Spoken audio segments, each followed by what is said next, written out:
Você já ouviu falar sobre o que é o Leviatã?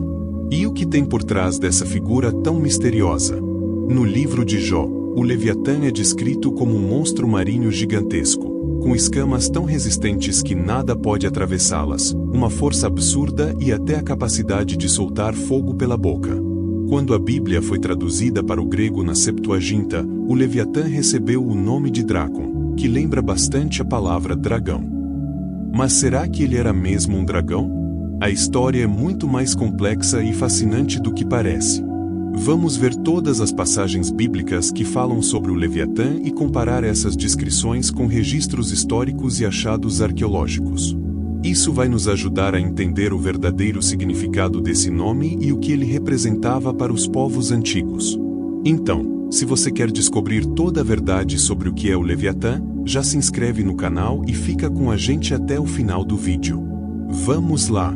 O Leviatã é mencionado em algumas passagens da Bíblia, geralmente como um monstro marinho poderoso, símbolo do caos ou como uma criatura imponente criada por Deus. Aqui estão as principais referências. Primeira referência do Leviatã na Bíblia está no livro de Jó 3, versículo 8. E a Bíblia diz: amaldiçoem aquele dia os que amaldiçoam os dias, os que são peritos em despertar o Leviatã. Aqui, Leviatã aparece em um contexto poético, associado a algo temível que pode ser despertado por aqueles que desejam amaldiçoar um dia. Jó 3, versículo 8 faz parte de um momento no livro de Jó em que o protagonista, em meio ao seu sofrimento, expressa sua angústia e desejo de que o dia do seu nascimento nunca tivesse ocorrido. Ele clama para que as pessoas que têm a habilidade de amaldiçoar o dia de seu nascimento o façam, pedindo que aquelas que são peritas em despertar o Leviatã participem dessa maldição. O Leviatã é descrita nessa passagem bíblica como uma figura simbólica de algo grande, caótico e destrutivo. Despertá-lo poderia sugerir invocar ou trazer à tona forças poderosas e indomáveis. Ao associar isso a uma maldição, Jó parece sugerir que aqueles que são capazes de lidar com o caos ou com forças destrutivas devem usá-las para amaldiçoar o dia de seu nascimento, como se quisessem que esse sofrimento fosse de alguma forma apagado ou negado. Este versículo reflete o desespero de Jó, que em sua aflição deseja que até as forças mais temíveis e desordenadas da natureza, como o Leviatã, se voltem contra o próprio dia em que ele veio ao mundo, como um grito de desesperança diante da dor insuportável que estava vivendo. Em um nível mais profundo, a menção ao Leviatã também pode ser vista como uma metáfora para o mal ou o sofrimento que parece fora de controle, algo que Jó gostaria de ver aniquilado em sua angústia. A segunda referência do Leviatã na Bíblia se encontra no livro de Jó, capítulo 41 dos versículos 1 ao 34. E a Bíblia diz: poderás pescar o Leviatã com anzol ou prender-lhe a língua com uma corda. Conforme a Bíblia diz em Jó 41 versículo 1. Essa é a descrição mais detalhada do Leviatã, apresentada no discurso de Deus a Jó. Ele é retratado como uma criatura imponente, indomável, com escamas impenetráveis e a capacidade de cuspir fogo. O objetivo da passagem é mostrar a Jó sua pequenez diante da grandeza da criação de Deus. Jó 41 é um capítulo do livro de Jó em que Deus, em resposta aos questionamentos de Jó sobre seu sofrimento e a natureza do mal, descreve a magnificência e o poder de uma criatura temível chamada Leviatã. Deus usa essa descrição para mostrar a Jó que, assim como ele é soberano sobre o Leviatã e outras forças poderosas da criação, ele também tem controle absoluto sobre tudo, incluindo o sofrimento humano. Dos versículos 1 ao 3, Deus começa perguntando a Jó se ele seria capaz de capturar ou prender o Leviatã com um anzol, como se fosse um simples peixe. O Leviatã é descrito como uma criatura indomável, quase impossível de controlar ou submeter, o que destaca a ideia de que existem forças no universo que são muito maiores e mais poderosas do que o ser humano pode compreender ou dominar. Depois dos versículos 4 ou 7, Deus continua questionando se Jó poderia amarrar o Leviatã e controlá-lo como um animal doméstico. A descrição fala de sua resistência extrema e de como seria inútil tentar prender ou domá-lo. O Leviatã é tão imponente e forte que, ao tentar dominá-lo, o ser humano seria incapaz de obter qualquer sucesso. Seguindo nos versículos 8 ao 10, Deus aconselha a Jó que, ao tentar enfrentar o Leviatã, ele só obteria fracasso, porque até os homens mais corajosos e poderosos ficariam assustados e sem coragem diante de tal criatura. O ponto é que o Leviatã é uma força que coloca os humanos em sua insignificância e vulnerabilidade diante do poder divino. Dos versículos 11 ao 14, Deus reflete sobre a ideia de que ninguém pode se opor ao Leviatã, porque ele pertence a Deus, o Criador de todas as coisas. Ele questiona, retoricamente, quem poderia resistir ou desafiar a sua autoridade, fazendo referência ao fato de que Deus é soberano e detém todo o poder sobre o Leviatã. Por implicação, sobre qualquer outro mal ou criatura do universo. Nos versículos 15 ao 17, a descrição do Leviatã continua, agora focando na sua aparência imponente e aterrorizante. Seus escudos são descritos como invulneráveis e seus dentes são como lâminas afiadas, reforçando a ideia de que é uma criatura intocável e perigosa. Depois, versículos 18 ao 21, Deus fala sobre a respiração do Leviatã, que é tão forte que poderia acender brasas, sugerindo que ele possui um poder capaz de destruir tudo ao seu redor. Sua fúria e força são comparadas a um incêndio, mostrando o perigo que representa. Dos versículos 22 ao 24, o Leviatã é descrito como uma criatura cujos movimentos são tão poderosos que até a terra treme diante dele. Ele não é facilmente abalado, e sua força é indescritível. Ele é uma criatura indomável, uma verdadeira expressão de poder e destruição. Nos versículos 25 ao 29, Deus continua descrevendo o Leviatã como uma criatura que ninguém pode parar, uma máquina de destruição. Sua pele é impenetrável e sua força física é incomparável. Ele não sente medo, nem é afetado por armas, fazendo com que qualquer tentativa de enfrentá-lo seja em vão. Seguindo dos versículos 30 ao 32, o Leviatã também é descrito como sendo capaz de causar grande estrago, deixando uma trilha de destruição por onde passa. Sua presença é marcada por caos e devastação, e seu poder parece ser sem limites. Segundo a Bíblia, nos versículos 33 ao 34, Deus finaliza a descrição, dizendo que, apesar de sua grandiosidade e poder, o Leviatã é uma criatura que pertence a Deus, e só ele é capaz de controlá-lo. A mensagem final é de que o Leviatã, com toda a sua força, não é nada diante de Deus, e que ele, que criou e domina todas as coisas, é soberano sobre o mal e o caos representados por essa criatura. A interpretação geral de Jó 41 é que é feita uma descrição do Leviatã de forma simbólica, sendo uma metáfora para o mal, o caos e o sofrimento que não podem ser controlados pelo ser humano. Ao exibir esse poder incompreensível e indomável da criatura, Deus está mostrando a Jó que, apesar de todo o sofrimento que ele está enfrentando, o controle e a autoridade divinos são infinitamente maiores e mais poderosos que qualquer força no universo. A mensagem central de Jó 41 é que Deus é soberano e tem controle absoluto sobre todas as forças da criação, incluindo aquelas que parecem ser imprevisíveis e destrutivas. A resposta de Deus não é uma explicação direta sobre o sofrimento de Jó, mas sim um lembrete de que a verdadeira sabedoria está em reconhecer o poder e a soberania de Deus sobre tudo, mesmo o que parece caótico e fora de controle. Esse capítulo reforça a ideia de que, embora o sofrimento humano seja real, ele está dentro do domínio de um Deus que é maior que qualquer adversidade. É uma exortação à humildade, ao reconhecimento de que o ser humano não pode compreender ou controlar tudo, mas deve confiar na sabedoria e na soberania divina. A terceira referência do Leviatã na Bíblia se encontra em Salmos 74, versículo 14. E a Bíblia diz: Tu esmagaste as cabeças do Leviatã e o deste por alimento às criaturas do deserto. Essa passagem relembra a vitória de Deus sobre as forças do caos, representadas pelo Leviatã. É uma referência simbólica ao poder de Deus sobre as forças destrutivas do mundo. Salmo 74, versículo 14 descreve uma ação de Deus que demonstra seu poder absoluto sobre as forças do caos e do mal. O Leviatã aqui é mais uma vez mencionado como uma criatura poderosa e simbólica, associada ao mal ou ao caos primordial. No contexto do versículo, o ato de esmagar as cabeças do Leviatã pode ser visto como uma metáfora para a derrota do mal ou da desordem, mostrando que Deus tem o controle e a autoridade para submeter até mesmo as entidades mais ameaçadoras.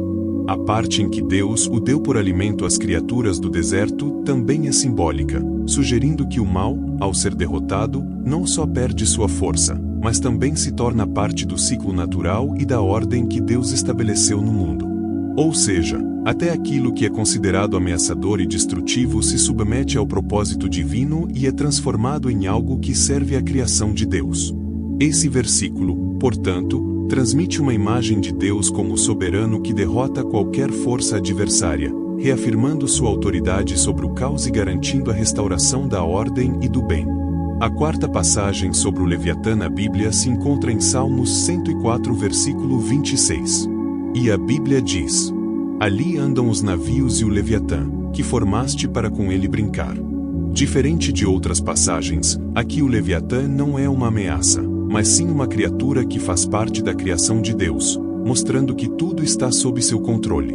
O versículo de Salmos 104, versículo 26 fala sobre a majestade e o poder de Deus na criação do mundo. Ele descreve como as criaturas marinhas, incluindo o Leviatã, uma figura mitológica ou um grande monstro marinho, estão no oceano, como se estivessem sendo observadas e interagindo com a criação de Deus.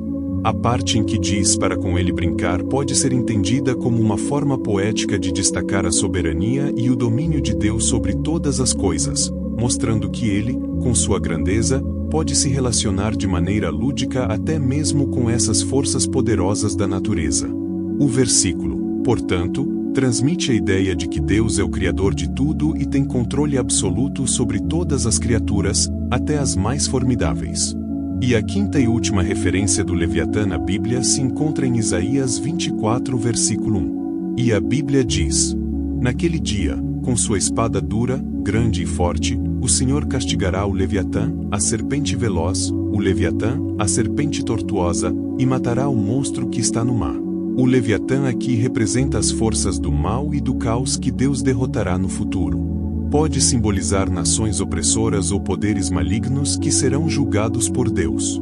Outra passagem que cita Leviatã é esta em Isaías 27, versículo 1, onde a Bíblia diz: naquele dia, com espada terrível, grande e forte, o Senhor castigará o Leviatã, a serpente veloz, o Leviatã, a serpente sinuosa. Ele matará o monstro que está no mar. Isaías 27 apresenta uma imagem forte e simbólica do poder de Deus sobre as forças do caos e do mal. O versículo descreve um momento no futuro, naquele dia, em que Deus usará uma espada poderosa para derrotar o Leviatã, representado como uma serpente veloz e sinuosa, além de um grande monstro marinho. O Leviatã, nessa passagem, simboliza inimigos de Deus e de seu povo, podendo estar associado a nações opressoras ou às forças do caos que tentam se opor à ordem divina. A referência a uma espada terrível, grande e forte, enfatiza a soberania e o poder absoluto de Deus para destruir qualquer força que se oponha à sua vontade. Essa passagem se encaixa dentro da tradição bíblica e de outras culturas antigas do Oriente Próximo, onde há relatos de divindades triunfando sobre grandes monstros primordiais. Aqui, Isaías reforça a ideia de que, no tempo determinado por Deus, ele trará justiça e eliminará completamente o mal, restaurando a ordem divina sobre o mundo. Essas passagens mostram como a imagem do Leviatã varia dentro da Bíblia, desde um símbolo do caos e do mal até uma criatura que simplesmente faz parte da criação de Deus. Depois de analisar as passagens bíblicas que falam sobre o Leviatã na Bíblia, vamos nos aprofundar nas passagens que nos oferecem mais detalhes sobre o que é o Leviatã e de onde veio essa criatura na Bíblia. O trecho da Bíblia que vamos focar primeiramente está no Salmo 74, que diz o seguinte: Tu, ó Deus, dividiste o mar com teu poder, esmagaste as cabeças dos monstros das águas. Tu esmagaste as cabeças do Leviatã e o deste como alimento às feras do deserto. Olha só que imagem impressionante. Deus não só enfrenta os monstros marinhos, como também esmaga as cabeças do Leviatã. Reparou num detalhe interessante? O texto fala em cabeças, no plural, mas se refere ao Leviatã no singular. Isso indica que essa criatura tinha múltiplas cabeças, provavelmente 7. O contexto do Salmo 74 mostra o autor, Asaf, um dos principais levitas nomeados pelo rei Davi para liderar o louvor no templo. lamentando a destruição do reino de Judá e do templo de Jerusalém pelos babilônios, no século VI a.C. Ele sentia que Deus havia abandonado o seu povo, mas, ao mesmo tempo, ainda tinha esperança. Como forma de renovar sua fé, ele recordava os grandes feitos de Deus no passado, como dividir o mar, derrotar monstros marinhos e esmagar o Leviatã. Ele acreditava que, se Deus já fez tudo isso antes, também poderia libertar o seu povo novamente. Tinha esperança, lembrando que esse mesmo Deus dividiu o mar e poderia derrotar criaturas poderosas. Usando aqui uma referência ao Êxodo, quando Deus abriu o Mar Vermelho para libertar os israelitas do Egito. Mas ainda fica a pergunta: por que o autor usou essas imagens de monstros marinhos? Até o início do século XX, isso era um mistério. Mas em 1928, arqueólogos descobriram na Síria uma série de tábuas de argila, datadas de mais de 1000 anos antes de Cristo. Entre esses textos, encontraram o chamado Ciclo de Baal, que conta uma história bem parecida com a do Salmo 74. Nessa narrativa, Baal, o deus da tempestade, enfrenta e derrota Ian, o deus do mar, que é descrito como um monstro gigante. Em alguns trechos, Ian aparece como uma serpente de 7 cabeças chamada Lotan ou Lita. E Baal esmaga as cabeças dessa serpente, exatamente como Deus fazenda com o Leviatã no Salmo 74. Essa descoberta mudou completamente a compreensão do texto bíblico. Agora sabemos que essa imagem de Deus lutando contra monstros marinhos não surgiu do nada. O termo Leviatã pode estar ligado ao nome Lotan, reforçando essa conexão com o mito cananeu. Além disso, achados arqueológicos mostram que a imagem de uma serpente de 7 cabeças derrotada por um deus era comum em várias culturas da região. Outro exemplo interessante do Leviatã como metáfora aparece no livro de Isaías, onde lemos: naquele dia, Deus punirá com sua espada dura, grande e forte o Leviatã, a serpente escorregadia, o Leviatã, a serpente tortuosa. Matará o monstro que habita o mar. Mais uma vez, Deus derrota o Leviatã, mas, dessa vez, com uma espada. O contexto aqui é uma expectativa de que Deus, no futuro, intervirá a favor de seu povo, que havia sido oprimido por reinos vizinhos. O problema é que não há um consenso sobre qual nação estaria simbolizada pelo Leviatã nesse trecho. Seriam os assírios? Os egípcios? Os babilônios? Os persas? Talvez todos eles. O importante é que o Leviatã aqui claramente tem um sentido metafórico. Ele representa uma nação opressora, assim como as bestas do livro de Daniel ou do Apocalipse simbolizam diferentes impérios. Mas o detalhe mais surpreendente dessa passagem de Isaías é que ela não apenas se inspira no ciclo de Baal, ela praticamente cita esse poema da cidade Ugarit, a antiga cidade da costa leste do Mediterrâneo. No texto encontrado em Ugarit diz: ainda que tenhas ferido Lita, a serpente escorregadia, destruído a serpente tortuosa, contornador de 7 cabeças. Agora compare com Isaías. Leviatã, serpente escorregadia. Leviatã, serpente tortuosa. É difícil acreditar que essa semelhança seja mera coincidência. O autor de Isaías, assim como o do Salmo 74, claramente conhecia e reutilizou esse antigo mito para dar força à sua mensagem. E isso mostra algo fascinante. Os textos bíblicos não surgiram isolados, mas dialogam com as tradições culturais e mitológicas do mundo antigo. Agora, se você quer entender ainda mais sobre essa relação, continue comigo, porque tem muita coisa interessante por aí. Apesar da semelhança textual entre Isaías e o ciclo de Baal, há uma diferença interessante no conteúdo. Como vimos, no ciclo de Baal, a destruição do Leviatã acontece no início dos tempos, enquanto Isaías usa essa imagem para falar do futuro. Mas isso não é tão incomum na literatura apocalíptica. O próprio Apocalipse, por exemplo, descreve o fim do mundo não como algo completamente novo, mas como uma restauração do estado primordial, um retorno ao Éden. Há rios de água pura, a árvore da vida está no centro da cena, ou seja, o passado idealizado é projetado como um futuro idealizado. Isso não acontece apenas no Apocalipse, mas também em outros textos apocalípticos hebraicos e nas culturas do Antigo Oriente Próximo de modo geral.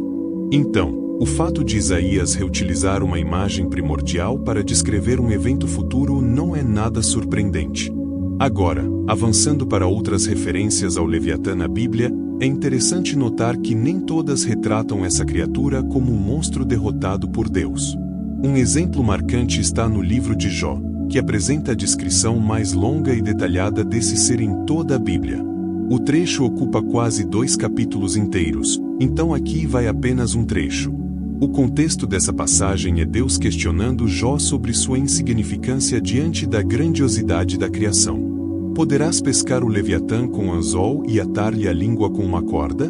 Poderás passar-lhe um junco pelas narinas ou perfurar-lhe as mandíbulas com um gancho? Poderás vencê-lo com arpões? Quem ousaria enfrentá-lo? Sua couraça é impenetrável. Sua garganta é cercada por dentes terríveis. Seu dorso é coberto por fileiras de escudos soldados entre si, tão unidos que nem um sopro passa entre eles. Seus espirros brilham como fogo. Seus olhos são avermelhados como a aurora. De sua boca saem tochas, saltam centelhas de fogo. De suas narinas jorra fumaça como de uma caldeira fervente. Seu hálito queima como brasas e sua boca lança chamas. Quando ele se ergue, até os deuses tremem. As ondas do mar recuam diante dele. Sua carne é compacta e firme. Seu coração é duro como pedra, sólido como uma rocha de moinho. A espada que o atinge não resiste, nem a lança, nem o dardo, nem o arpão. O ferro para ele é como palha, o bronze como madeira podre.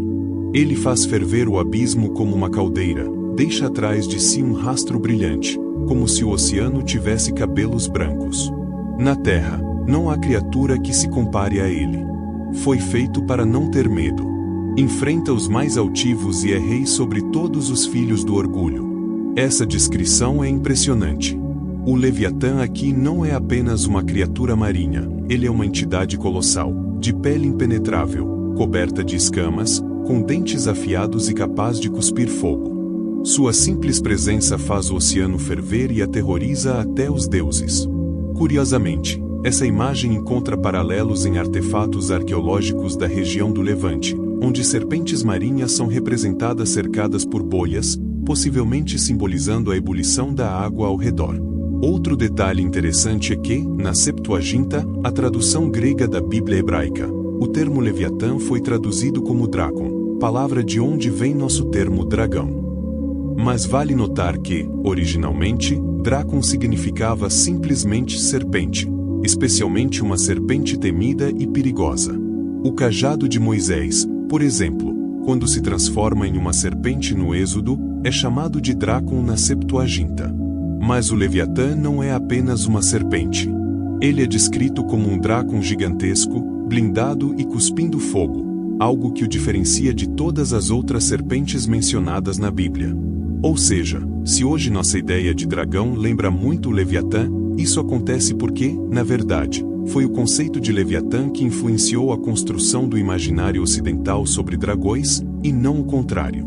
E essa criatura ainda tem mais mistérios a revelar. O Leviatã parece muito com a descrição de um dragão porque a imagem que temos hoje do dragão deriva, em grande parte, da própria concepção do Leviatã. Mas, se deixarmos de lado essa associação, com que outra criatura poderíamos compará-lo? Muitos leitores já tentaram identificar o Leviatã com animais específicos, como o crocodilo, por causa das escamas e dos dentes, a baleia, por sua dimensão gigantesca e seu habitat marinho, ou até mesmo com dinossauros e outras criaturas extintas. De fato, no hebraico moderno, a palavra Leviatã é usada para se referir a grandes baleias, e Taninim, que na antiguidade designava monstros marinhos, hoje se refere a crocodilos. Contudo, esses são significados modernos. É evidente que os autores antigos tinham em mente algo muito diferente ao usarem esses termos. Não podemos simplesmente projetar definições contemporâneas sobre o hebraico bíblico. Ainda que a imagem do Leviatã possa ter sido inspirada por animais como serpentes, baleias ou crocodilos, sua descrição na Bíblia, especialmente no livro de Jó, o coloca em uma dimensão muito além de qualquer criatura natural. O Leviatã é claramente uma entidade extraordinária e única, não um exemplar de uma espécie. A intenção do texto bíblico não é descrever um animal real, mas sim usar sua imagem para um efeito retórico poderoso. No contexto do livro de Jó, o Leviatã é apresentado como o exemplo máximo de algo absolutamente imbatível, um ser que só Deus pode controlar. Essa passagem faz parte do discurso final de Deus a Jó, no qual Deus responde a seus questionamentos com uma série de perguntas retóricas para demonstrar a limitação do entendimento humano. Deus desafia Jó a explicar as maravilhas da criação, fazendo perguntas como: onde estavas quando lancei os fundamentos da terra? Quem fechou com portas o mar? Dentro desse discurso, a descrição do Leviatã enfatiza sua invulnerabilidade e força inigualável, ressaltando que nenhum ser humano seria capaz de enfrentá-lo. As perguntas de Deus sobre o Leviatã, se Jó poderia pescá-lo com um anzol ou derrotá-lo em combate, têm respostas óbvias: não. Isso reforça a mensagem central do discurso: somente Deus tem pleno controle sobre a criação e seus mistérios, e não cabe ao homem questioná-lo. Essa ideia também aparece no Salmo 104, um texto que celebra a criação divina e menciona o Leviatã como mais um dos muitos seres criados por Deus. O salmista declara: eis o vasto mar, com seus braços imensos, onde se movem inumeráveis animais pequenos e grandes. Ali circulam os navios e o Leviatã, que formaste para com ele brincar. Neste contexto, o Leviatã não é uma força caótica, mas sim uma criatura subjugada e completamente sob o domínio de Deus.